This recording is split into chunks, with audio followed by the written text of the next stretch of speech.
Yo, what is up? So, I thought I'd do another sort of overclocking, undervoting video because people seem to like them. So, at the moment, I've actually gone to minus 50 millivolts. And the funny thing is, I actually tried out Mind's Eye. So, I've got a video coming up on that. And I didn't get any crashes even playing that. So, that was impressive. So, it seemed like my silicon might be pretty good. So, I've literally, because I did the think about going 45, I thought I'd just go minus 50. And obviously, I said in my last video, I know minus 100 ain't going to work. But yeah, I've tested a few games out, so I thought I'd just update people on that. So I played that. I did have a crash during that, but it wasn't related to my overclock. It was actually related to Optiscaler. So if you find it just sort of shut down itself.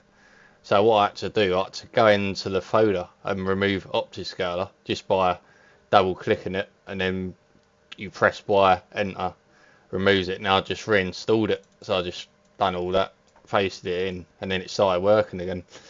So I'm not sure what happened there. I don't know if Ubisoft's engine does a random check or something for something Nvidia related, and it locked me out. But you can actually use XeSS as well in this game. So I think since XeSS is actually available to AMD anyway at default settings, you might be safer off doing that just in case you get that same problem with me. But that was the first problem I had. I mean, it's been working fine on the DLSS inputs in the menu. So I don't know. That was a weird one. So yeah, I mean, I've tried a couple of games out, and what I usually do is just test it for about a month just to make sure. I mean, yeah, I mean that was I can't really. That's what I do. I save it for a reference for myself. So minus 40 was completely fine. Um, yeah, I haven't been noticing anything different. To no, nothing bad really. Again, you might. I wouldn't say you done it yourself and you got a crash. I wouldn't sort of knee jerk and just turn it down back to what it was, because you're going to get crashes in certain games anyway at times. So you really have got to thoroughly test it out just to make sure, really, because you definitely need to make sure that he's gonna, because you can get some false sort of what's the word, false crashes, I'd say, where it's just gonna crash anyway, but it's not related to your overclock. Because what I've done with this, I literally reset it. I went back to stock. I loaded up the game again, and it was still crashing. So that way, I knew it wasn't going to be related to my overclock because it was still doing it at stock settings. So that's what I do. Like, I don't just put it back down just because I've got one crash. I'll thoroughly test it for a while. I think that's the best way to do it. So if it is stable at minus 50, I'll probably jump to minus 60 and then see how I go with that. But what I've noticed is the clock speed has gone up again since I've put it to minus 50. Uh, Obviously, you put that up because this is what unlocks the extra performance, the power limit, and then to further enhance it to get your clock speed up even more, you will reduce the voltage. This is the way I do it. You can do that and undervote it, reducing the power, but I prefer, for what I'd do, I'll just put the power limit up and then reduce the voltage to get more performance out of it. So there's a couple of ways of doing it, and yeah, I mean, I just put that to 100 just to make sure I'm getting the best cooling still. My temperatures have been pretty good. I haven't noticed much of a difference, to be honest, which is good. So, and that seems to be completely fine to me. If you're getting some sort of stutters, black screens, put that down to 2614. I think it's at default it's 2518, is it? Um, yeah, I mean that's as far as I got with it. But it's definitely, if you can do it, it's definitely worth just getting that extra performance, I think. But I mean, it's a nice beast anyway at stock, the 9010 XT in a lot of games. The only time, I mean, the Unreal Engine is a lot to answer. That's got a lot to answer for, with certain games where it's not running that great. I mean, what I could do is load up, we'll load up Shadows, and I'll put my Afterburner on, because this will be another good stress test actually, like while I'm recording. So I've got me overclock on. So I'll do stuff like this just to see how stable it is. So I haven't actually done any sort of recording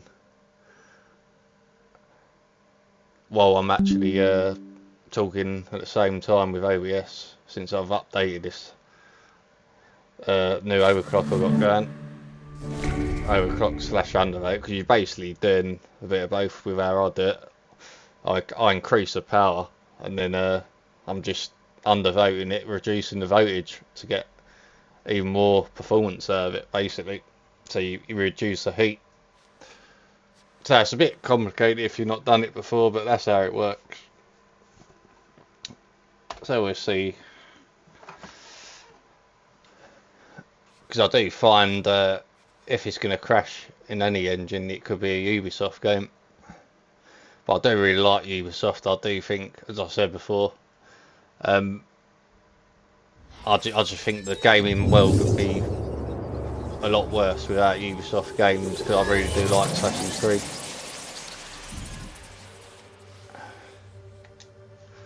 Alright, that was my... That's right. Got to put my UBS in.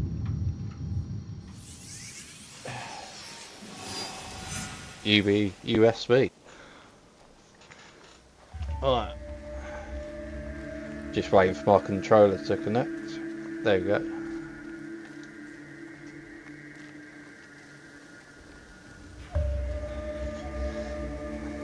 That's taking its time anyway, that is better performance than what I was getting. So, I mean, the clock speed is literally gone up.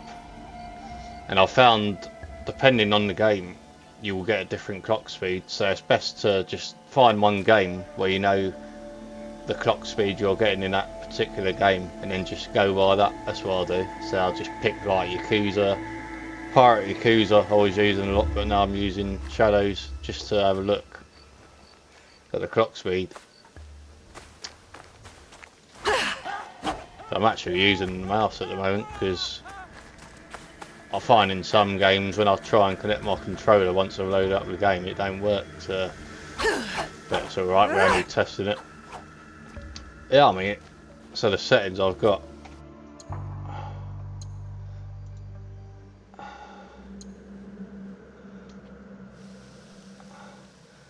Yeah, it's because I'm using them.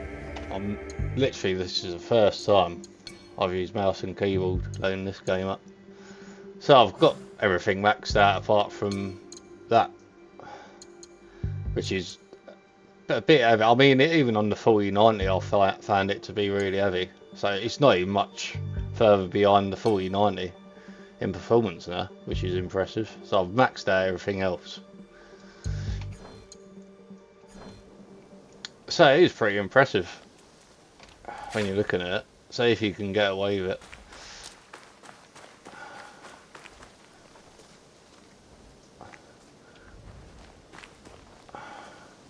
And frame generation seems to work pretty well on it when I put it on. So this is what I mean, in some game it seems to work alright, frame generation.